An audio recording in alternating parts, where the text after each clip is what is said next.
few political ads this campaign season raise a really interesting question.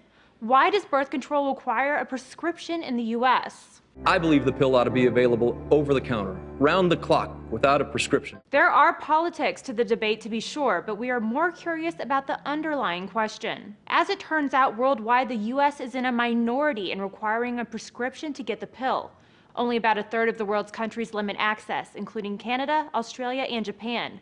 Countries like China, Russia, and Mexico offer the drugs over the counter. So first, what's the rationale behind requiring a prescription? Proponents say the pill can increase women's risk for blood clots, heart attacks, and stroke, especially among smokers and older women. The thinking there is, under a physician's direction, those risks are mitigated. But many over-the-counter drugs like aspirin, which can cause stomach bleeding, also have potentially serious risks and don't require a prescription. On top of that, critics of the current prescription-only system argue women can do the research and decide for themselves whether they're good candidates for birth control. Critics like the American College of Obstetricians and Gynecologists, which says unplanned birth rates would likely go down in the U.S. if prescriptions were no longer required to get contraceptive pills. In 2012, it found 60% of women not currently using contraceptives would begin using them if they became available over the counter. And consider this, sales of nicotine replacement therapies went up by 150 to 200% the first year they were offered without a prescription. The Food and Drug Administration would have to approve any changes to oral contraception's prescription-required status.